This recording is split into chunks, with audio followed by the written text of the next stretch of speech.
जंगल राज होता था लालू जी के समय में, वो बिहार के लोग नहीं दोहराएंगे। वो बड़े समझदार हैं, जागरूक। राहुल गांधी जी वो तोप है जो हर बार मिसफायर करती है और दुश्मन से ज़्यादा अपनी पार्टी का नुकसान करती है। राहुल गांधी चाहे बम फोड़ें, सुतली बम फोड़ें, कुछ भी फोड़ें, हमें कोई फर्क नहीं पड़ता। आज से 20 साल पहले कुछ था, 50 साल पहले कुछ था, तब 1 रुपये के नोट की भी बहुत वैल्यू थी। तो इस तरह से वैल्यू चेंज होती है। महंगाई इसलिए नहीं बढ़ रही कि मोदी जी की वजह से बढ़ रही है। जहाँ जहाँ राहुल गांधी जी हारेंगे वहाँ या तो वोट चोरी होगा या कुछ ना कुछ होगा। राहुल गांधी जी की बात पे अगर हम विश्वास करते हैं, जैसे छोटा बच्चा है ना, कभी कुछ कहता है कभी कुछ कहता है, वो वाली बात हो गई। नमस्कार, द न्यूज़पेपर देख रहे हैं आप सभी और मेरा नाम है कृतिका। जिस तरीके से लगातार विपक्ष के राहुल गांधी लगातार मोदी जी को घेर रहे हैं, लगातार भाजपा को घेर रहे हैं, आखिरकार कह रहे हैं कि महाराष्ट्र और कर्नाटक में जिस तरीके से वोट चोरी हुई है उसको लेकर के आज हम बातचीत करेंगे। सर, क्या नाम है आपका? मेरा नाम हेमंत गोयल है। मैं जिस तरीके से अभी विपक्ष का कहना है कि वोट चोरी हुई है, उस मुद्दे पर आप क्या सोचते हैं? देखिए जी, राहुल गांधी जी की बात पे अगर हम विश्वास करते हैं, जैसे छोटा बच्चा है ना, कभी कुछ कहता है कभी कुछ कहता है, वो वाली बात हो गई। अभी वो कभी कहते हैं राफेल में उन्होंने दलाली खाई है, कभी कहते हैं चौकीदार चोर है, कभी कहते हैं कि संविधान रक्षा यात्रा है। अगर वोट चोरी होती, अभी कल ही अपने चुनाव आयोग ने एक आदेश पारित किया है, पूरे देश में SIR होगा। अगर इसमें घपला होता या असंवैधानिक होता तो पूरे हिंदुस्तान में वो लागू नहीं होता। तो आप खुद समझ लीजिए, जब इतनी बड़ी संस्था पूरे देश में लागू कर रही है तो बिहार में कोई वोट चोरी नहीं हुई है। सीधा सीधा राहुल गांधी जी, बिहार में तो इलेक्शन हुआ ही नहीं है। उनका कहना है कि 2024 में जो लोकसभा का इलेक्शन हुआ है, पूरे महाराष्ट्र में अभी देखिए आप, जब सरकार बनी है बीजेपी की, तो वहाँ पे वोट चोरी हुआ है। कर्नाटक के कई ऐसे जो जिले हैं उनमें जो है 6000 से ज़्यादा वोट चोरी हुए हैं। देखो जी, जहाँ जहाँ राहुल गांधी जी हारेंगे वहाँ या तो वोट चोरी होगा या कुछ ना कुछ होगा। अगर वोट चोरी करना होता तो हम 400 पार के नारे के साथ इलेक्शन लड़े थे लोकसभा का, तो 400 पार करते ना जी। अगर वोट चोरी करनी होती तो हम आराम से 400 पार करते। क्यों हम बहुमत से दूर रह गए? ये तो सीधी सी बात है, कांग्रेस पार्टी की पुरानी आदत है। चुनाव लड़िए, मुद्दे उनके पास होते नहीं, और जब चुनाव हार जाते हैं तो उल्टे सीधे आरोप लगाना चालू कर देते हैं। लेकिन उनका कहना यह है कि 6000 से ज़्यादा जो कांग्रेसी वोट थे कर्नाटक के, वो काट दिए गए। उनको पता रहता है कि कौन किसको वोट करने वाला है। इलेक्शन कमिश्नर खुद मिला हुआ है मोदी के साथ। नहीं, एक्चुअली राहुल गांधी जी अंतर्यामी हैं। उनको सारी बातें अपने आप ही दिखने लगती है, और उनको अब दिख भी रहा है बिहार में कि कांग्रेस का सुपड़ा साफ होने वाला है। तो अपनी इज्जत तो बचानी है। तो अभी से चुनाव आयोग के ऊपर आप इल्ज़ाम लगाना चालू कर दीजिए। हारेंगे तो बोल देंगे हम तो देखो कहा था वोट चोरी है। उनको अपनी हार दिख रही है, और इस हार की निराशा में राहुल गांधी जी उल्टे सीधे आरोप लगा रहे हैं। कभी कहते हैं हाइड्रोजन बम गिरूंगा, कभी कौन सा बम गिरूंगा। परमात्मा ही उनकी रक्षा करे जी। क्या लगता है ये हाइड्रोजन बम की जो बात की जा रही है, ये उन्हीं पर भारी होने वाला है फिर? देखो जी, राहुल गांधी जी वो तोप है जो हर बार मिसफायर करती है और दुश्मन से ज़्यादा अपनी पार्टी का नुकसान करती है। जहाँ जहाँ उन्होंने अपनी संविधान रक्षा यात्रा निकाली थी, आप डाटा देख लीजिए, वहाँ वहाँ कांग्रेस की सीटें घटी। आप जितना ये शोर मचाएंगे उतना ही कांग्रेस पीछे होती चली जाएगी। उनका कहना तो ये है कि बिहार में जिस तरीके से वोट काट रहे हैं, 2-2, 6-6 लाख वोट काट रहे हैं, तो इस हिसाब से बिहार को जागरूक कर रहे हैं, इसीलिए वोट अधिकार यात्रा की जाएगी। कुछ नहीं है जी, बिहार का जो मतदाता है हाँ की भी गई है, और बिहार का जो मतदाता जागरूक हो चुका है। अब आप चिंता ना करें, इलेक्शन का रिजल्ट आने दीजिए, सीट चोरी यात्रा चालू हो जाएगी, क्योंकि उनको सीटें तो मिलनी है नहीं। अब ये नई यात्रा चालू हो जाएगी। हाँ, अगर हम राहुल गांधी जी इंटरव्यू देखें तो उनको मैं आइडिया दे रहा हूँ कि वो सीट चोरी यात्रा जल्दी चालू करें। तो आप बिहार का इलेक्शन खत्म होने दीजिए, एक नई यात्रा और आपका वेट कर रही है। हाँ जी। क्या लगता है जिस तरीके से राहुल गांधी यात्रा करते हैं, क्या नतीजा निकलेगा इस यात्रा का? यात्रा का जैसे पहले नतीजा निकला है वैसे निकलेंगे उनको कह रहे बिहार को जागरूक करेंगे। महाराष्ट्र में, हरियाणा में बिहार वोट चोरी किया तो यहाँ पे भी जो जागरूक से क्या जागरूक करेंगे आप? वो कहना चाहते हैं कि बिहार के लोग जागरूक नहीं हैं, कभी कर्नाटक के लोग जागरूक नहीं, सब लोग यहाँ के लोग जागरूक हैं। आज कौन सी सदी में जी रहे हैं, सब जागरूक हैं। और निश्चित रहिए, परिणाम जब आएंगे, और वो भी जागरूकता तो दिखाई रहे हैं, जागरूकता का परिणाम आपको पता लग जाएगा। ये कह रहे हैं कि हाइड्रोजन बम फोड़ने वाला अभी तो और बाकी है। वो कुछ भी फोड़ सकते हैं, बच्चा है ना, पटाखे फोड़ता ही है। तो आप राहुल गांधी को बच्चा बोल रहे हैं?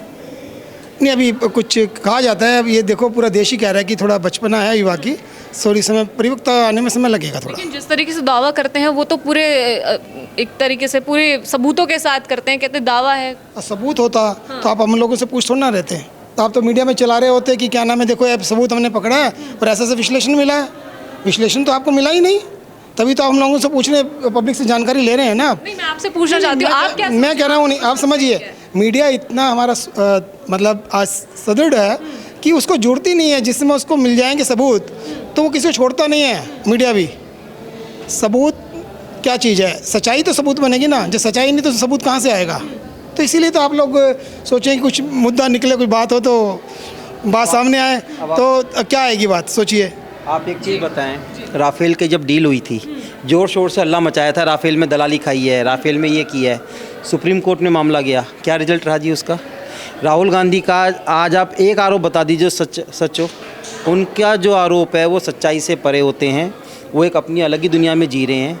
अगर जीत गए तो जनता ने जिता दिया, और हार गए तो फिर उनके नए नए आरोप चालू हो जाते हैं। कभी ईवीएम में फॉल्ट निकल जाता है, कभी आप वोट चोरी कह रहे हैं, कभी कुछ कह रहे हैं। राहुल गांधी जी की बात पे अमल करना ही मतलब अपना टाइम ख़राब करना है। नहीं, वो जिस तरीके से बोलते हैं कि हम विपक्ष के कद्दावर नेता हैं, आप देख लीजिए तेजस्वी यादव का साथ मिला हुआ है, अखिलेश यादव भी कह रहे हैं कि जब वोट मतलब जिस दिन वोट पड़ता है उससे पहले जो है बीजेपी नए नए वोट्स बनवाती है, अपने नाम पर जो है वोट डलवाती है। अखिलेश यादव भी कह रहे हैं। देखिए, आपने सबसे पहले कहा विपक्ष।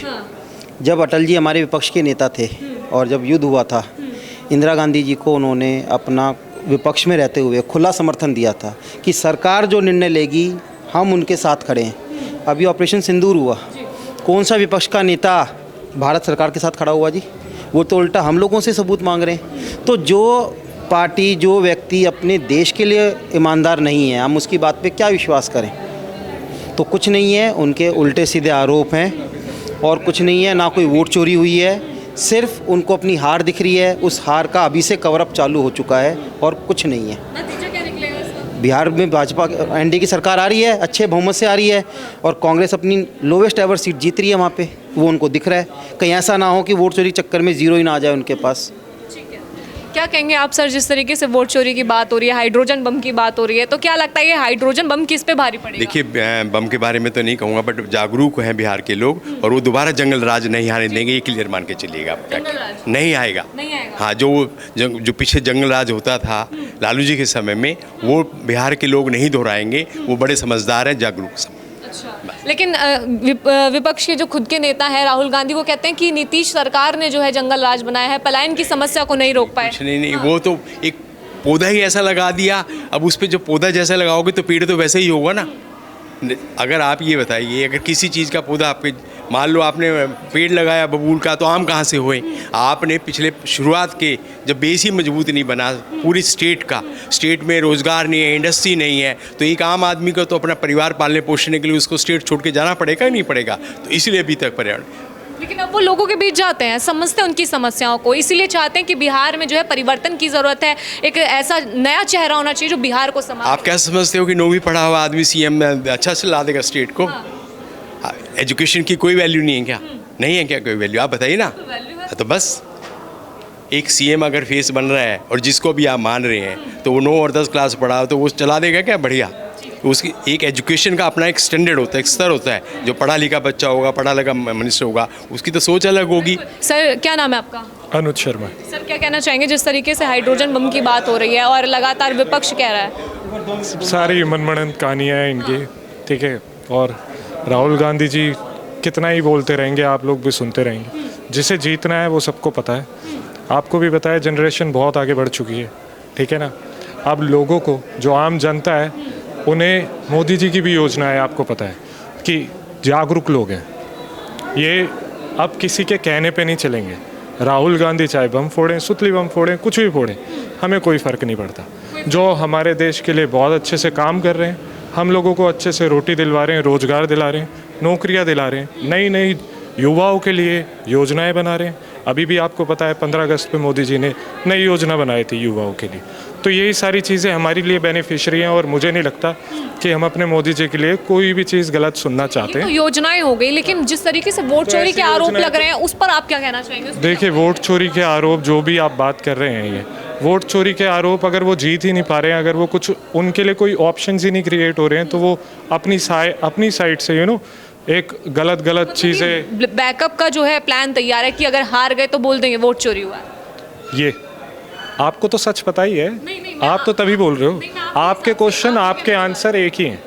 आपके जो क्वेश्चंस है ना, आप खुद ही आंसर दे रहे हो। वोट चोरी हार के बाद बोलेगा ही बंदा, ठीक है। जो भी हैं वो, उनका नाम क्या है कांग्रेस के? राहुल गांधी, हाँ राहुल गांधी, सॉरी भूल गया था मैं। तो हमें तो उनका नाम भी याद नहीं है एक्चुअली, हमें तो उनका नाम भी याद नहीं है। अगर वोट चोरी की बात है तो खुद भी पढ़े लिखे हैं और आपको भी पता है। अब उनकी जेल जाने की बात हो रही है, कितने आरोप लगाएंगे? अरे उनके तो बाप की उम्र से भी बड़े हैं। किसी की माँ को गाली देना, किसी को कुछ करना, और ऐसा इंसान वोट चोरी के आरोप लगा रहा है।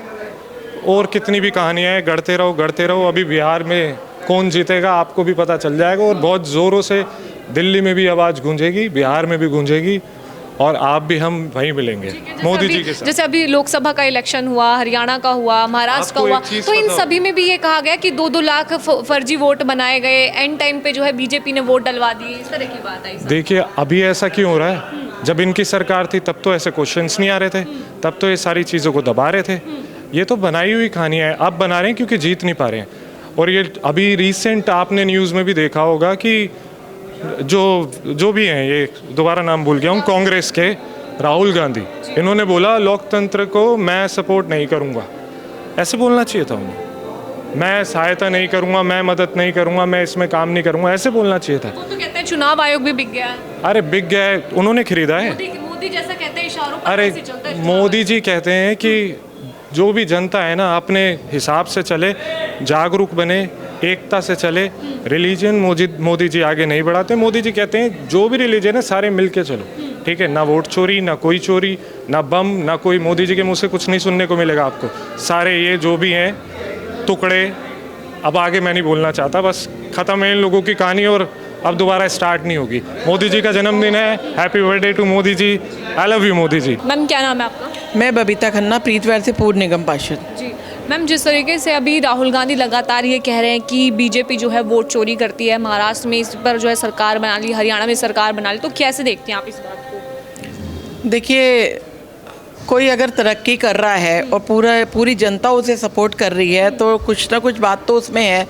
अगर तुम कहो वो चोर है, ये है, वो है, उल्टे सीधे वो करो, क्योंकि जब भी हम किसी अच्छे रास्ते पे चलते हैं रुकावट डालने के लिए कुछ ना कुछ इस तरह से ज़रूर टॉन्ट कसे जाते हैं कि लोगों का मनोबल टूटे और वो उस रास्ते को छोड़ दें। लेकिन वो पूरी तरह से हमारे माननीय प्रधानमंत्री श्री नरेंद्र मोदी जी अपने पद पर डटे हुए हैं। आज भी देखिए कितना सुंदर आयोजन यहाँ इस कार्यक्रम का हुआ है। क्यों? क्योंकि मोदी जी के लिए सबके मन में प्रेम है, भक्ति है, और क्योंकि वो देश के लिए इतना कुछ कर रहे हैं। तो ऐसा व्यक्तित्व जब उभरता है तो कुछ छोटे मोटे तो ऐसे ही बोलते रहते हैं। तो हम राहुल गांधी जी कुछ भी बोले, हम इस बात को एक कान से सुन के दूसरे से निकालते हैं, ना उनकी बातों का कोई वजूद होता है। आप उनकी बात का वजूद नहीं रख रहे, लेकिन कई सारे ऐसे युवा हैं, देश के लोग हैं जो उनसे प्रभावित होते हैं, उनके आरोप को सच भी समझते हैं। तो क्या कहना चाहेंगी कि लगातार जिस तरीके से वो कह रहे हैं कि वोट चोरी हो रही है, तो क्या लगता है वाकई वोट चोरी हो रही है? नहीं, वोट चोरी कभी नहीं हो सकती। इतनी सिक्योरिटी होती है, इतना सख्त हर जो देखिए कायदे कानून एक जगह है। अब आपको सुप्रीम कोर्ट में चोरी हो रही है या कुछ इस तरह से गलत निर्णय लेके फांसी की सज़ा गलत सुना दी गई, क्या वो माना जाएगा? नहीं, वो सारे न्यायाधीश निर्णायक जो भी निर्णय लेते हैं सही होता है। तो इस तरह के छोटे मोटे की चोरी हो रही है, चोरी कैसे हो सकती है? वोट की चोरी असंभव है। जो भी हो रहा है, देश की जनता ये चाहती है कि हमारे देश की बागडोर प्रधानमंत्री नरेंद्र मोदी जी के हाथ में रहे। आप तो कह रही हैं कि आप खुद चुनते हैं तभी आपकी सरकार बनती है, लेकिन वो राहुल गांधी ऐसा कह रहे हैं कि आप देखिए हरियाणा में भी इसी तरीके से उन्होंने सरकार बनाई, बिहार में भी चुनाव है, इसीलिए वहाँ पर जो है वोट अधिकार यात्रा चला रहे हैं, क्योंकि वहाँ पर जो है बीजेपी जो लोग हैं, जो कांग्रेसी वोटर हैं, जो गठबंधन को पूरा सपोर्ट करते हैं, उनके वोट काट रहे हैं। मैं आपको बता रही हूँ ना, इस तरह की राजनीति तो ये चलती रहती है, लेकिन कामयाबी किसको मिल रही है ये देखिए। पूरी जनता, पूरा देश किसके साथ है। ये वोट काटना, ये छोटपटिया काम नहीं करते मोदी जी। आज भी देखिए ABVP की कितनी बड़ी जीत हुई हैगी। तो सबकी सोच विचारधारा जब एक हो जाती है तो देश के लिए अच्छा है। और आज देखिए हमारा देश कितना ऊपर उठ रहा है। धन्यवाद। लेकिन वो कहते हैं कि ना ये मतलब अब देश विदेशों में जाते हैं, यात्राएं करते हैं, और खुद मतलब कि देश का नाम तो रोशन हो ही नहीं रहा, महंगाई हो गई, बेरोजगारी में इसलिए जा रहे हैं। देखिए पहले हमारी इकनॉमी क्या थी, आज हमारी इकनॉमी में बढ़ोतरी हुई है और देश विदेश जा रहे हैं तो लोगों सब कंट्रियों से, क्योंकि हमारे पड़ोसी देशों की भी बहुत ज़रूरत है। खाली हम कहें कि हम ही सब कुछ, ऐसा नहीं हो सकता, पड़ोसी देश की भी चाहिए। इसलिए उन्होंने सबसे रिलेशन बनाए हैं, संबंध बनाए हैं। तो क्या बुरा काम किया, अच्छा किया। साथ में देश चल रहा है। महंगाई तो देखिए समय समय जैसे बीतता है वो हर चीज़ की बढ़ोतरी। प्रॉपर्टी है, प्रॉपर्टी आज हमने कोई 10 लाख में ली, आज वो 10 करोड़ की है। समय के साथ चेंज आया ना, इसी तरह से थोड़ा ये जो महंगाई का है ये तो समय समय से रुपया 10 रुपये में बदला, ऐसे हर चीज़ की करेंसी जो है धीरे धीरे बढ़ती है, चेंज होती है। आज से 20 साल पहले कुछ था, 50 साल पहले कुछ था, तब 1 रुपये के नोट की भी बहुत वैल्यू थी। तो इस तरह से वैल्यू चेंज होती है। महंगाई इसलिए नहीं बढ़ रही कि मोदी जी की वजह से बढ़ रही है, और मोदी जी जो बाहर भी जा रहे हैं अपने देश के लिए कुछ ना कुछ कर रहे हैं।